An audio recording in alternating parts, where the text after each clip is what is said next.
I guess we're going to get started because I know you guys are kind of on a limited time frame here. My name is Sarah McCormick. I'm with the Wood County Sheriff's Department, Investigator Sergeant. A lot of you are going to probably recognize what this program is because you saw it in September of 2016 for a Lunch and Learn. But in the next day, and then in May, we're going to be doing some live scenario-based training. So we thought it would be a good idea to represent the information, kind of give a refresher. This is a brand new building to most of us. We just wanted to make sure that we still had the presentation, you guys still had the information. For those of you who haven't seen it, this will be new to you. Now I'm going to say a few things in the beginning. There are some videos here that are kind of hard to watch at times, but they build a basis of what we're talking about. And I think we've all seen bad things happen in our lives. The whole purpose of this is not to re-traumatize you by any means, but is to build on building blocks on how to respond to active violence. Now, an active violence could be almost anything. It could be a gunman, which is really usually what we say active shooter. But it could also be a guy with a machete, a guy with a knife. I know that forks were really hurt too. In fact, I know that forks can kill. So it's any active violence, and it's not just here in the workplace. It's not just as you're sitting at your desk filling out all the paperwork, which we all have. This could be you doing your grocery shopping, going to Walmart. How many churches do we know that have had problems in the history of the United States right now? This could be out to dinner with your family. This could be anywhere. So it's not just here, it's just we have the opportunity to present it here. So this is the response to active violent acts. Disaster response, the background science of how people behave in high stress situations. There's been studies done to show how people respond under stress, especially this much of stress. Now this isn't just ordinary stress. This isn't having a bad day at work. This is holy buckets, I can't believe this is happening kind of stress. There's 3 stages of the response. There's denial, deliberation, decisive moment. Now what we want to do is trying to get you through the whole denial thing really quickly to the point where you can figure out what you're going to do and then you take that decisive moment. But you kind of have to accept some things that it's actually happening in the first place. I love this. Denial is the first stage of, no it isn't. You're denying denial? So we're going to get past denial, but we're going to kind of help you go through it so you understand. So this is a video. Let me know if you can't hear it in the back. I don't have any speakers, and I have it as loud as I can. Social proof. Now this shows you that people are going to go around with their day, and they're going to see something happening, and they're denying that it's happening. If you deny that it's happening, nobody does anything about the problem. But we all do it because we all look to the person next to us and say, are you going to do anything? So we all want to be normal, and we all want to be like the rest of us, and nobody wants to go outside their normal behavior to do something. So we're going to watch a little bit of this video. Like I said, if you don't hear it in the back, let me know. I don't know how to solve that, however. I have speakers. You want to get them? Can you get them real quick? So while she's going to get speakers, anybody have a question right off the bat that we could fill some time with? So we've done this in the courthouse. We have done this with the Pittsville elementary, or not the elementary school, but the high school, and we just recently have done this with the Auburndale High School. And when we did this similar presentation. I didn't let the videos run quite as far because, let's face it, they're still teenagers. They don't need to see everything you will see today. However, right after the presentation, we went right into active scenarios with the kids. They did really well. They had to learn some things. We had to address a few issues. One, he apologized to my active shooter because my active shooter got into the room. He immediately picked up the first thing that was in his hand, which is a book, and he chucked it at him. It was a natural reaction, a reaction that he should have had. But he felt so bad for the active shooter that he came down to the office. So the active shooter was a fellow officer. And he apologized. I'm like, whoa, wait a minute. You don't ever apologize to an active shooter. You hit him with a book. I'm all for that. Go ahead. way to go. But he did feel bad because we did kind of remind him that when you intentionally strike a law enforcement officer, it's a felony. So he just wanted to make sure we were all good. I'm like, no, dude, we're good. Don't worry. So I don't know how loud this is going to be, so I'm going to apologize. So if you blow your ears out, it's her fault.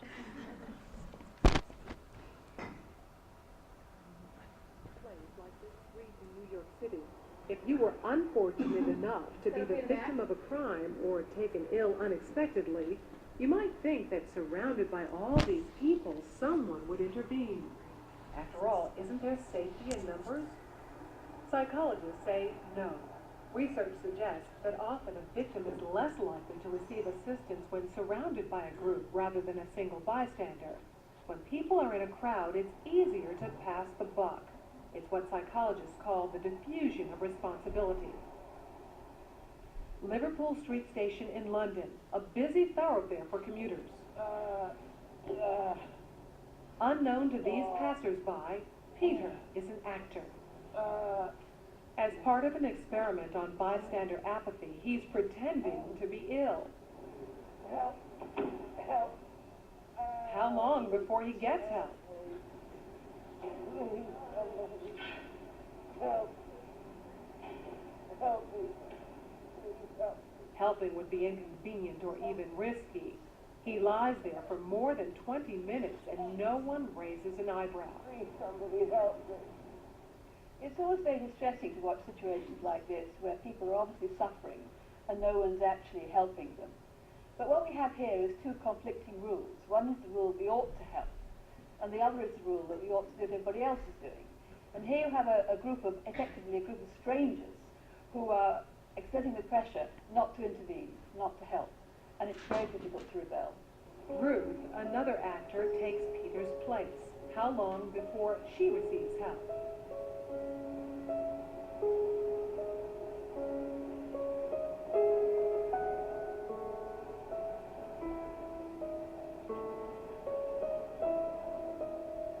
Four minutes later, and 34 people have passed without stopping. People don't really want to know that they just haven't got the time. Well, they have got the time, they just don't want to get involved.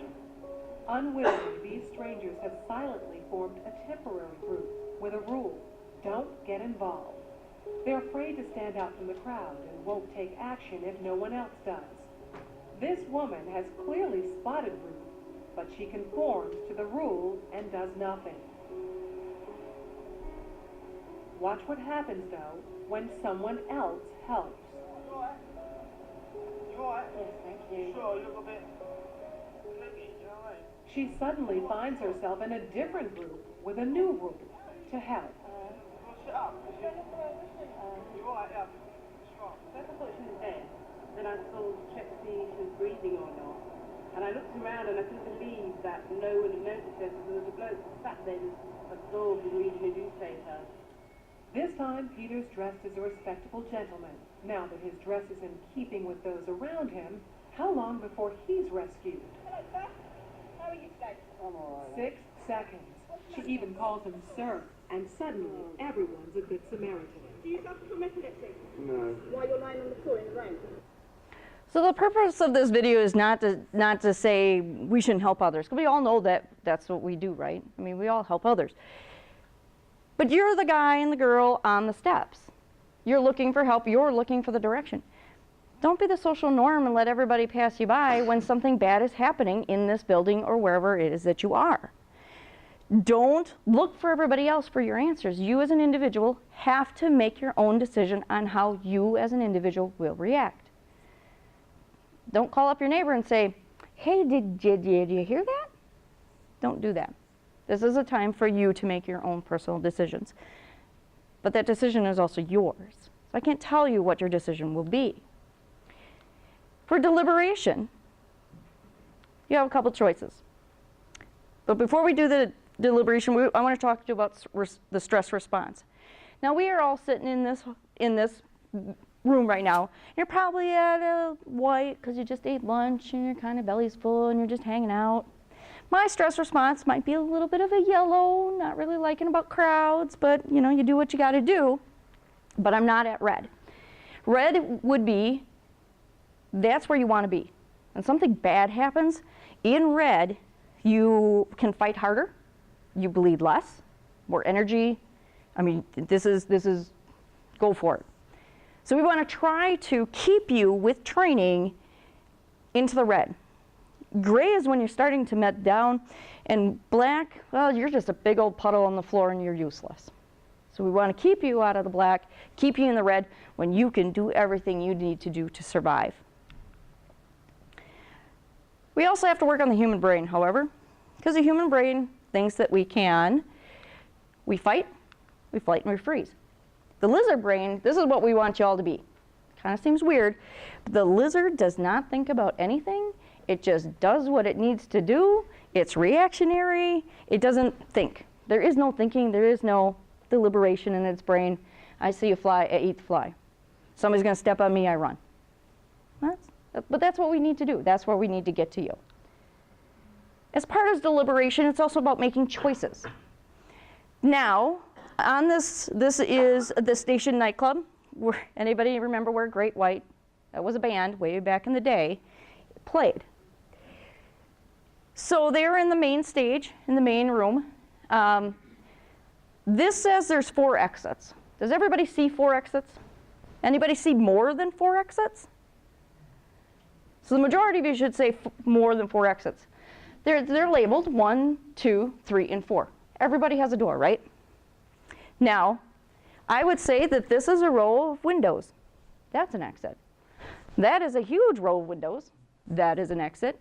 There's actually an exit here with these windows.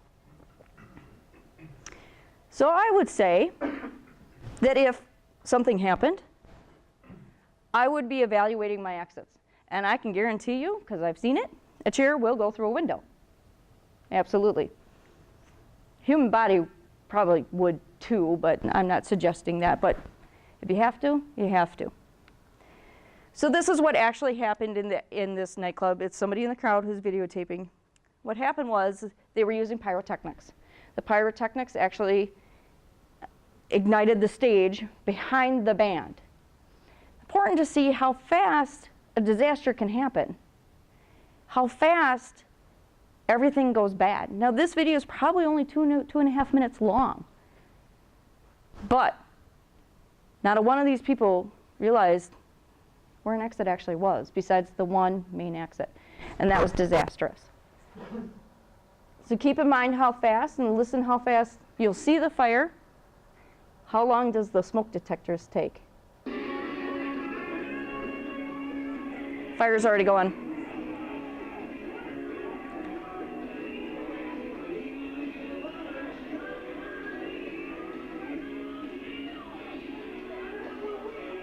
One guy points. Get out.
That's the main entrance.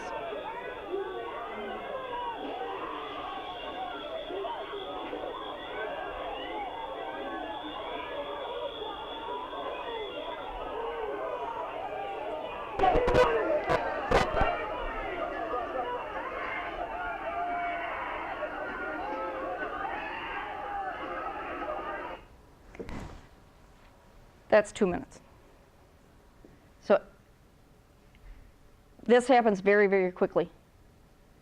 But I can tell you active shooters last just about as long.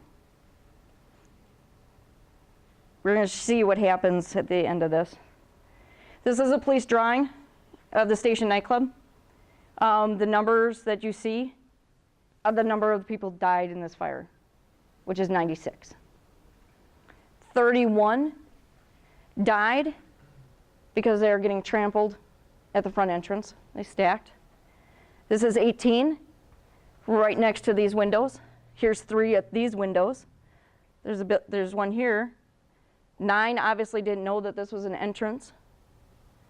These people probably panicked and thought they were leaving, and they didn't because they couldn't see. But just because this is a entrance doesn't mean the main entrance is the place to go. Alternative exits sometimes are useful. As you can see, that was 2 minutes of a video. Deliberation. Not one person, I mean, you could hear screaming in about 45 seconds. Where's my husband? Where's my husband? My guess is that woman got trapped in the main entrance. Calm yourself. Think about what you're doing, because the only thing that these people did was getting out, which is a good thing, but they never thought about what was going on around them. Calm yourself. Combat breathing, we do this all the time.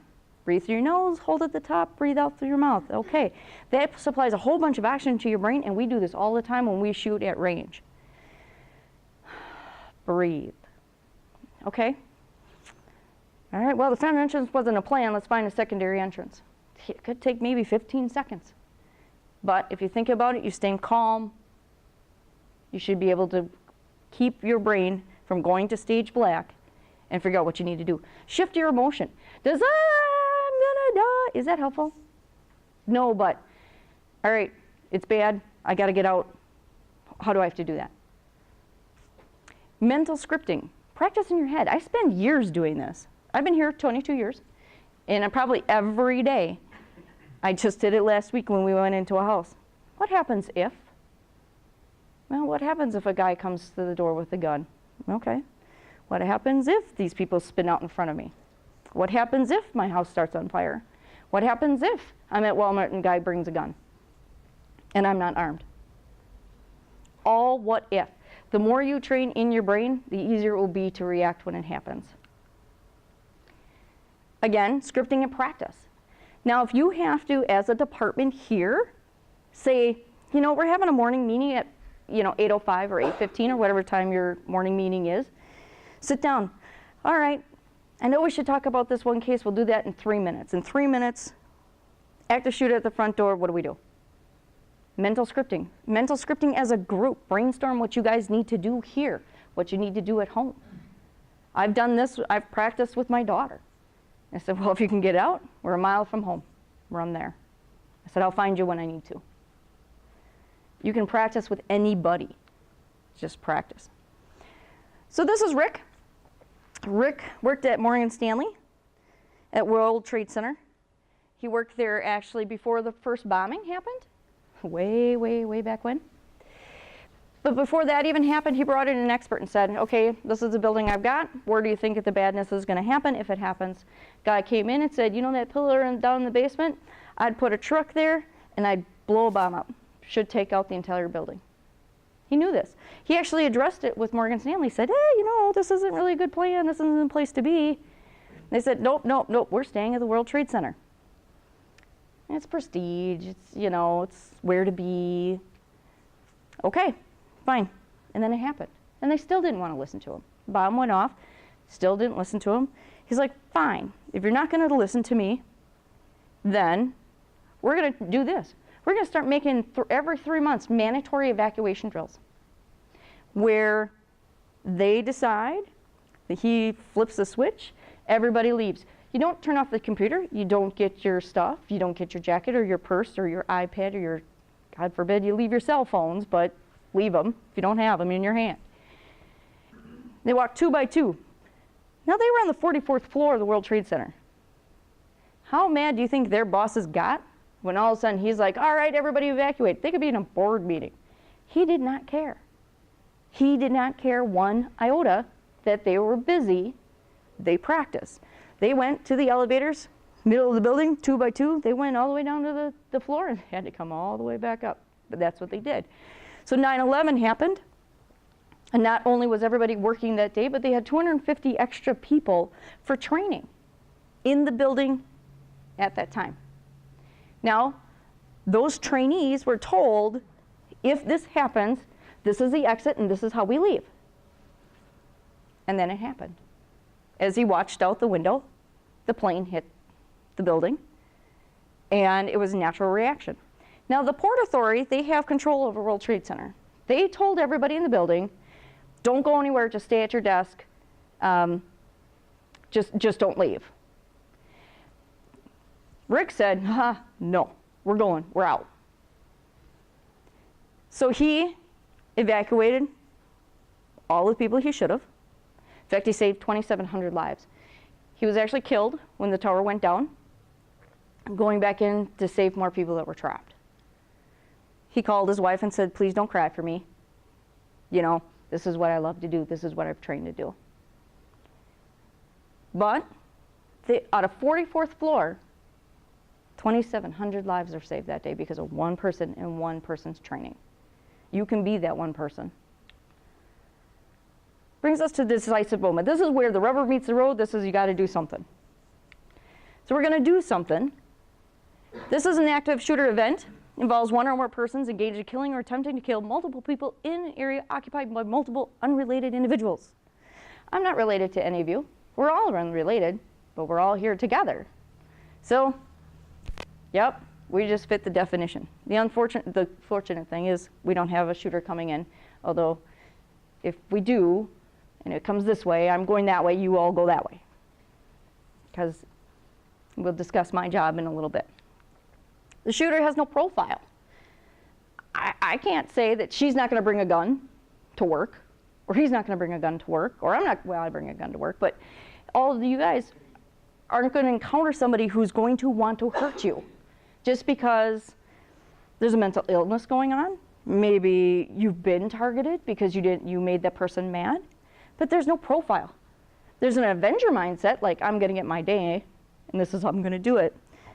Some even broadcast, which means this is the magazine I'm going to go to the courthouse and shoot up the judge's chambers with. Now, if they said it to somebody who was smart and told us about it, we can take care of it. A lot of them broadcast just enough to be confusing. Location of attacks. We're commerce. Everybody knows that. Education, outdoors, and other. But number one is commerce. I just don't think we hear about it a lot because the school situation usually carries a lot more victims. And let's face it, everybody feels bad for kids when they get hurt. That's why I don't think we hear about the commerce ones as much. Outdoors, obviously, we just had Las Vegas, but that was multiple victims. Shooter connection usually has about 55 connection to the place, but the other 45 has no connection. It could be that somebody off the street comes in here, starts shooting, because this is the biggest target in the city right now. And that might be why. Might be that he goes to a school or he or she goes to a school. Never went to that school before, just moved here, just picked it because he picked it. You never don't. You just don't know the connection they may have. So the number of deaths are contributed by a couple things. How quickly we arrive as police officers. Now, luckily, you've split the sheriff's department and the police department. We all expect to come here for the both of us. But it's also target availability. If you're not here to be a target, then you can't be harmed. And that doesn't mean just not come to work anymore. It just means we have to get better at avoiding what we need to avoid. They say it takes 3 minutes for law enforcement to arrive on scene. I will tell you that out in the county, it takes us a little bit longer. City, you might be 3 to 5.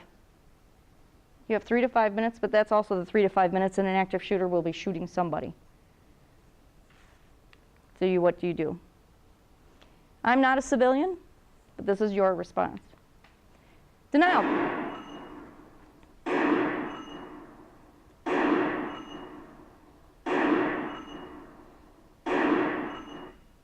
Does anybody deny that those are gunshots? You can hear the racking of the round. You can hear the brass bouncing off the pavement. That's a gunshot. That's not a firework. Who brings fireworks to work in April? So you need to identify what you hear as what you hear, or if you assume that's what you hear because you're on the 3rd floor behind a closed door and you're like, that sounded goofy. Is it really what I heard? Well, I'm sure it's nothing. Be sure it's not nothing. Be sure that it is something and do something about it. Then you have to go to deliberation. Then there's a couple things we're going to talk about not to do. This is a perfect example. I'm very happy that this young lady survived the Virginia Tech shooting. But let's learn from a mistake that she made. So this is pretty important. This day, I ended up sitting in exactly the same seat I always did, in the back right-hand corner on the right side of the class. What we don't know is that this time someone is downstairs and he's chaining all 3 doors shut. There's supposed to be desks there. Oh, you guys can see. We heard the first gunshot outside in the hallway, and my teacher, she opened the door. She immediately slammed it and she said, call 911. And the second that door closed, he walks in. He walks in shooting. There's absolutely no time. He goes to the other side of the classroom by the windows. He's holding 2 guns. He doesn't say anything. He just starts going down the rows of people. It's very quick. It's very loud. It's very scary. We had these very shitty desks. I get on the floor. I put my knees under the chair, my stomach on the seat, hands overhead, eyes are closed. As the shots keep going, and it's, like I said, very loud, I can tell it's getting closer and closer. And I'm telling myself, brace yourself, your turn is going to come. Now, I didn't know what that meant. Like, I didn't think I was going to get shot, but I knew that something really serious was going on. And I knew for whatever reason that I should just play dead. He shoots me. The first time it's in the back. And you'd be surprised, getting shot doesn't hurt that much because shock overtakes you. But it starts to like burn and really kind of seep in, and that's when it gets really uncomfortable. It's not pleasant. He leaves the first time, he goes across the hall, and while he's gone, cell phones are ringing, people are coughing, and the smell of gunpowder has like completely filled the room. Gunpowder is like this really sticky, pungent, warm smell, and it just makes you very, very thirsty. He comes back. Now, this time, the shooting is more intermittent. It's slower because he's looking to see who's alive. I remember telling myself to stop breathing because I can feel my stomach hitting that chair, and I'm saying, stop, like, he can see that you're alive. The third and final time, he killed himself in front of our classroom. When the police broke in, the first thing the guy said was, we have a lot of blacks in here. I didn't know what that meant, but when police sweep a crime scene, they have 30 seconds. If you're red, you're critically injured. If you're yellow, you'll live. Black means you're dead. In 9 minutes, he killed 11 of my classmates and my teacher. 32 people lost their lives that day. 9 minutes is a long time, but he changed the doors. We actually had to breach the doors to get in. We don't usually use that terminology as blacks and reds and things of that nature. We don't. We don't have that much time to designate a code, but we don't have a lot of time to treat either. So I'm hoping this is not one of your options that you pick, because this is hide and hope. Let's hide underneath the desk and hope that he doesn't get to me, because that's what she did. She tried to play dead. That doesn't work. A lot of times they'll just come back and shoot again to make sure you are dead. So we got to avoid, deny, or defend. Avoid is common. Avoid is creating space. The bigger the space you can create between the person trying to hurt you and yourself, your risk of injuries goes down. Deny, well, if I can't go anywhere, then I have to barricade. How does that look? And defend. Sometimes you will have to fight. Just plain and simple. This is situational awareness. Comes up awful fast. Plan we have at the workshop we're going to have following this meeting, but this will be the first step in that whole process. This is a school board meeting where a guy comes in, he's not happy his wife got fired.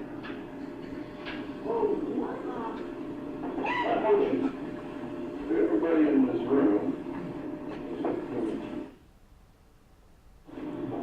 counter hit the road. Please, certainly That's a hide and hope right there. The rest of them just don't know what to think.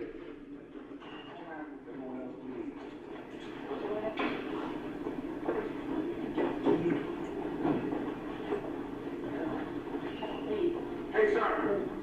John, just let him talk. He's talking. John, go ahead.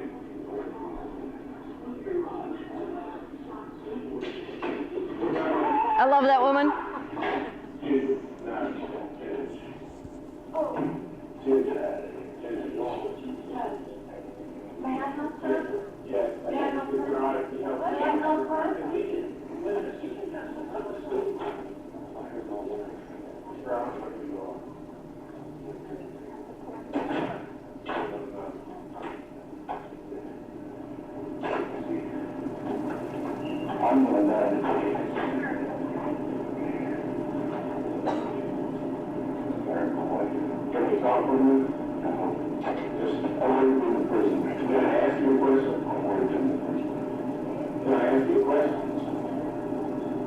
I really don't know who you're talking about, to be very honest with you. I have no idea who you're talking about. She was fired.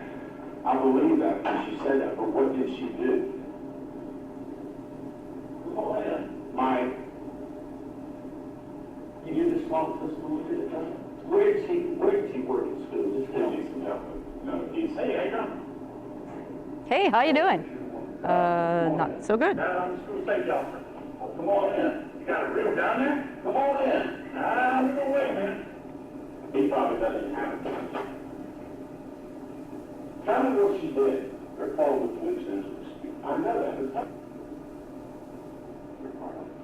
Part of what? Sir, I don't know what you were in. Stop taxes, okay? You said we don't need no taxes. No, there's plenty of money. Then as soon as you left the school system, then you turned around and said, oh, now we need to have some sales tax again. I said we need to have some sales tax from the very beginning. I campaigned on that. Oh, yes, I did. You can look at the material. I said from the beginning, we have some sales tax in the most equitable way because everybody pays it, not just property owners. But see, here's what I don't want to happen. I don't want anybody to, just listen to me for a minute. I don't want anybody to get hurt. And I've got a feeling that what you want is the cops to come in and kill you because you're mad. Because you say you're going to die. But why? This isn't worth it. This is a problem. Please don't. Please don't. Please. I'm going to die. Would you understand?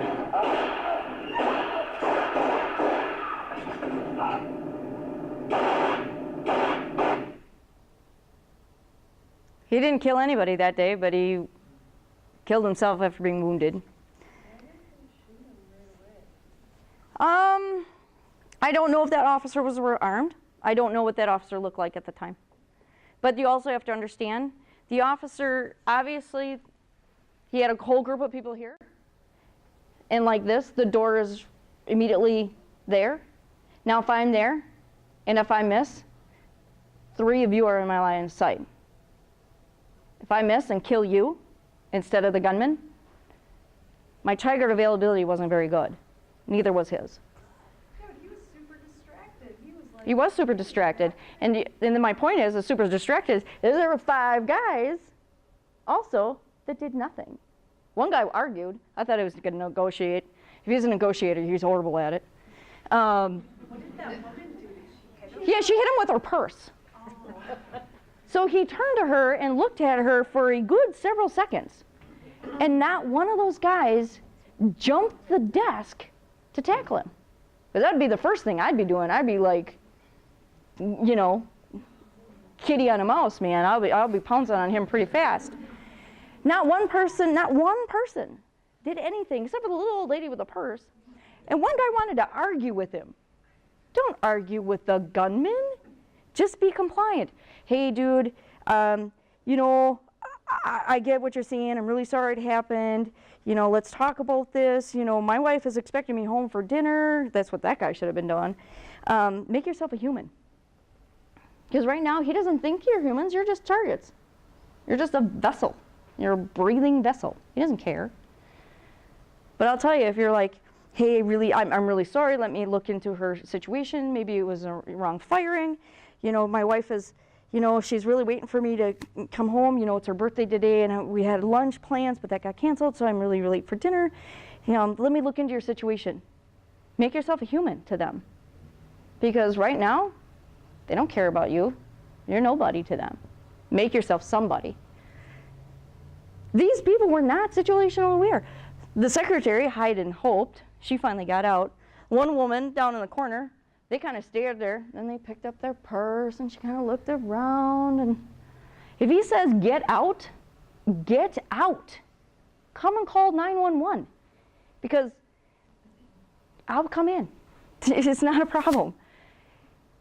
There's a whole bunch of, and then one guy, which I'm sure he was like the superintendent of the schools, he wanted to argue. Don't argue. I don't know why he missed, but he did. So, I don't know why this is going to, so avoid. Leave ASAP. If he says, now somebody coming in and spray painting big, huge V and then a circle around it, there's something wrong with that? That's my first clue to maybe there's something more that's coming. Get out. Leave ASAP, know your exits, call 911 when you get out. Do not bother to call me when you're getting out. Say if all you guys say, yeah, we're at the police department, but there's really bad stuff happening at the river block, stay at the police department.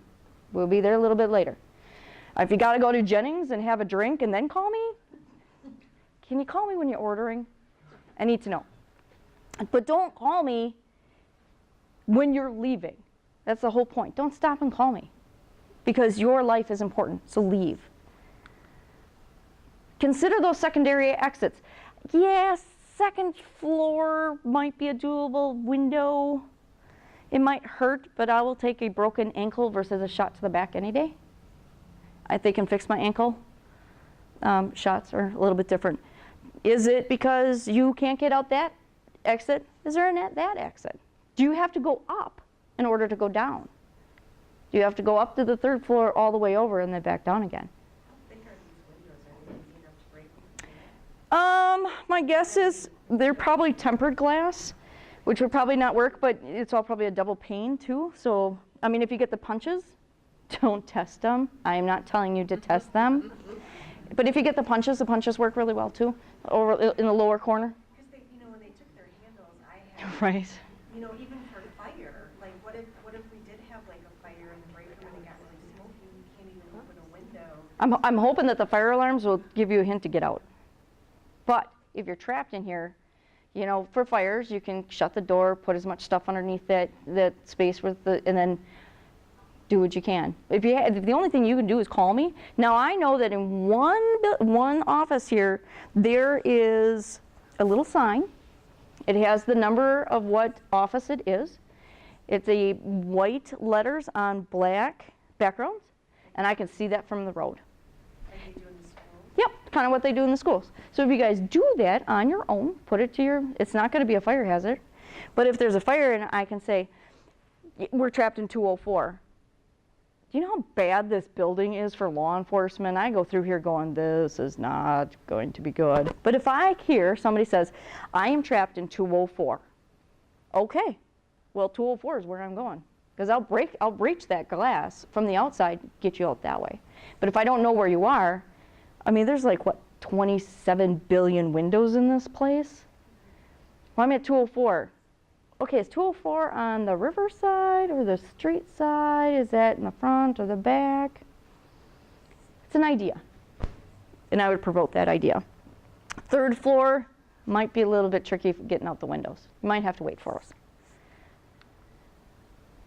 Deny. Lock the door, lights out of sight. No, this is what we used to do in kindergarten, right? Everybody sit in the corner and be quiet. Let's think about this a little bit better. Lock the door is good, lights out good, out of sight is definitely good.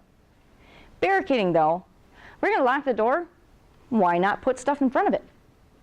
Why not make sure that there's door stops? Or what the health department has, which is the bars that go underneath the handle to the floor. Auburndale High School made their own door wedges, and then they tested them to make sure they worked. So test the stuff that you're actually going to be using. Practice using this stuff. Practice putting that bar underneath the door handle to the floor. Outward opening doors. We all have that, right? Everybody have lanyards?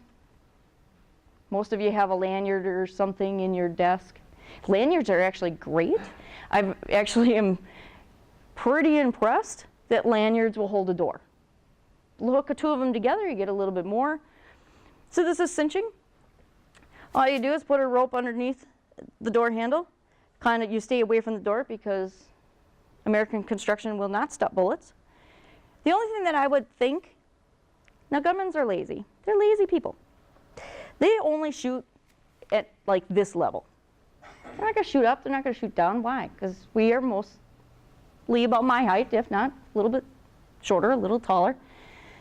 So if you stand there and they shoot through the door or they shoot through the wall, you're probably going to get hit, and that's what they're going to take. They're going to take what they get. So if you cinch this, you sit down on the floor, you hold your feet, most of them have a little lip, hold your feet, and you hold it down there. He shoots the door all he wants. He's still going to miss you. In fact, that's what happened in Virginia Tech. One of their classrooms, they didn't have much, or they couldn't do much, or didn't think they had any materials. So one guy laid on the floor, put his feet on the door. The next student put their feet on his shoulders, and so on, until he reached all the way across the door. Not one student was killed. Because even if he shot through the door, and he did shoot through other doors, because he killed a professor doing that, who was trying to save their students' lives. He was on the floor, all of them were, all the way to the other side. He did not open that door, he did not breach that door, he shot through the door, and he didn't kill anybody. Think outside the box. Defend, positioning, grab the gun and fight. Now, I've been trained to fight. Sometimes I don't exactly fight fair, which is sometimes that has to happen, especially when I'm outnumbered or I'm, person's bigger than me. Positioning. Now, I know everybody wants to get away, but if I have no choice, she has a gun. This person right here in the corner has a gun. That door doesn't exist. I have little time to react. She can pull a weapon right now and get to me before I can pull my gun and stop her. Because my reaction to her action is slower. But I know that if I see it, and if I can't get to here, I'm going to close that distance, man. I'm going to be in her face. And I'll tell you, I might even roll her over because I'm going to the door. But I'm going to put my shoulder into it. I'm going to get hurt. But something's going to happen. Sandy Hook, the same thing happened. Kid grabbed another kid, ran right past the shooter. They want lazy people, right, like right now. Sorry, guys, but you all are sitting here. This is what they want.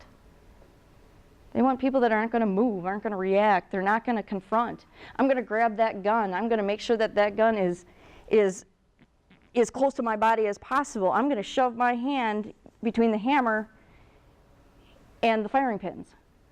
I'm going to make sure, I'm going to hold on to that slide, so even if he does shoot once, that slide's not going to react. I'm going to grab the gun. I'm going for the shooter. And if that is enough time to even push him out of the way, enough for me to leave, that's what I'm going to do. Fight. Hair's a great thing. You pull the hair goes where the head goes where the hair goes, and the body goes with the head. Kind of what happens. But we all know that sometimes areas of human body hurt worse than other ones. You know? To the nose to the palm of your hand to the nose, that's going to hurt. You cause a deliberate dysfunction in their ability to think because they have one plan, it gives you enough time to leave. You may not only need 1 second to get out of here. And sometimes, and I will tell you this, if you hurt the person that is trying to hurt you, I'm okay with that. Because I can guarantee you what kind of hurt I'm going to do when I get here. So this is also Lieutenant Brian Murphy, goes to mindset. Lieutenant Murphy is an Oak Creek police officer, at least he was. He was the first officer to arrive at the Temple shooting. He got shot 15 times. The first round was to the face, was to the chin. During his struggles and him being on scene, the thought goes to him, I'm not going to go out in a parking lot like this, not going out like this. I'm going to let my wife down, or I'm not going to let my wife down, I'm not going to let my daughter down, I'm not going to let my stepkids down. During this whole time, as he is being shot, gets shot in the head, in the face first. He gets shot in the thumb. You know what he said when he got shot in the thumb? That's going to leave a mark. He kept moving. He kept thinking to himself, okay, I got to get small. You know, I'm a smaller person. I'll just curl up behind my vest, put my head down. I can get to my rifle in the trunk. I saw that that guy had a knife in his pocket. If I can get to that knife in his pocket, I can stab him, I can kill him, I can take him out. He never once gave up. He got shot 15 times. One time was in the back of the head. But he never gave up. He's like, and if you can get shot in the hand, and say, well, that's going to leave a mark. And not give up on your own life. Take his example. I get shot once. I mean, some people, we all know those people that get a hangnail. You're done. Ah! Don't let it happen. If you get shot, okay, it's really going to hurt. I won't deny that. But don't let yourself down by saying, yeah, all right, I'm dead. Because if you think that, you are. He did not let himself think that way. So you are not helpless. What you do does definitely matter. This is how we're going to respond, and this is what we look like when we get here.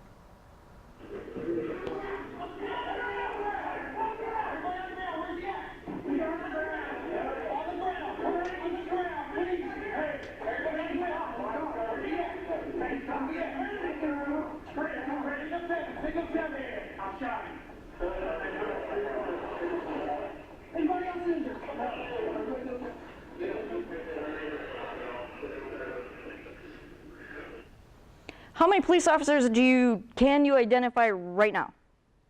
2, 3, maybe? The ones that you know are police officers that actually look like one. 3. This is the way I'm going to look. I'm going to look just like this. You've all seen me. A lot of the guys that I work with all look like this. So we're going to be coming in and we are going to be screaming at everybody. We're going to be yelling at everybody that comes in. This is what we want to see, however, when we say, put your hands up. Ha! Put your hands up. Open hands, open palms up. Make sure that I know that you don't have anything in your hands. Because I don't want to see your cell phone. Because if they tell me it's a .32 automatic handgun, that's the size of a cell phone. Don't have any in your hands. I want to see this. If I tell you to get on the ground, get on the ground. If I tell you not to move, don't move. If I tell you to run like hell, run like hell. But always listen to the officers that are coming in, because they are coming in extremely fast with very little information. Don't know who's the shooter, which reminds me, because this question happened in Auberdale. Well, if I can get the gun away from the shooter, is that okay? I'm like, if you can get the gun away from the shooter, I said, what did you become though? Well, I became a murderer. I said, no, what did you become to law enforcement who's coming in? Well, I don't know. I said, you just became the gunman. Because I don't know. I won't know. Because they're like, well, he's wearing a blue sweatshirt with blue jeans. Okay, well, he's wearing kind of a blue sweatshirt with blue jeans. You know, the guy in the vest was wearing a blue, well, it's at least a blue sweatshirt. I don't know, he's wearing blue jeans. Maybe that information didn't get relayed to me through dispatch. So don't become the gunman. Leave the gun there. If you have to think that you pick it up, put it in a waste paper basket, put it somewhere where no one's going to find it, but don't because the first thing I'm going to see is gun. Drop the gun and you'll be like, oh, too late. So don't become my gunman. Don't become the person I'm after. Priority over work is stop the killing, stop the dying, and evacuate the area. Stop the killing is an eliminate the threat. That's what I have to do first. After I eliminate the threat, then I can backtrack and help as many people as I want. And then the evacuation will probably take several hours before. So be expected, if you are in your room and you're barricaded, call me and let you know where you are, but I'm not coming to get you right away. It's going to be a while. Follow command, shoulder your palms, do not move unless I tell you to move. EMS will be delayed. People will need help. So if you know how to help somebody else, if you know how to do a tourniquet, do tourniquets. Seek the training. Obviously, we're going to have some mental health issues afterwards, and then we'll have to do critical incident and EAP. This is all FEMA training. If anybody wants to, you can definitely, it's a pretty easy course. I passed it, so everybody can pass it. We also have a Wood County policy, so take a few minutes to actually review that on the website after you log in. Is there any questions? No? So tomorrow the plan is, except for Human Services, the plan is to do some scenario-based training. So we'll have fun. But this is to open up your eyes on what you can do. Now, I can't tell you every decision. You don't have to avoid first, deny, and defend. Maybe you're so close that you have to deny first. Then you can avoid because of the situation. Or maybe you have to go right to defend. I can't tell you what the right answer is, and I can't what if, because I don't know, because I won't be here. I'm coming. Rest assured I'm coming, but I won't be here. So tomorrow, really think about, okay, that person is right here. What should I do? Human Services, I'm hoping that tomorrow you'll take an opportunity to maybe even listen to see if you can hear anything, and if you can hear anything, mentally script what you're going to do come May. So if you don't have any questions, I'm sure you guys are all eager to get back to work. So if you do have questions, don't hesitate to call me. Don't hesitate to email me.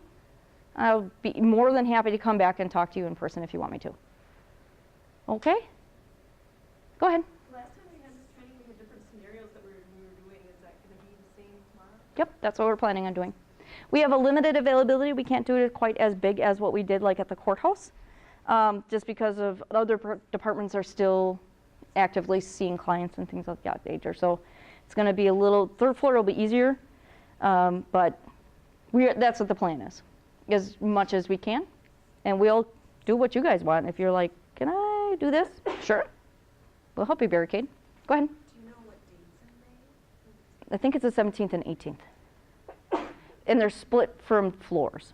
So one floor is one day and one floor is the next day. I heard that they were doing it maybe after hours. Nope, I didn't hear that. Nope, that's not on my schedule. Any other questions? All right, well, thank you very much for coming, and I hope you guys are safe.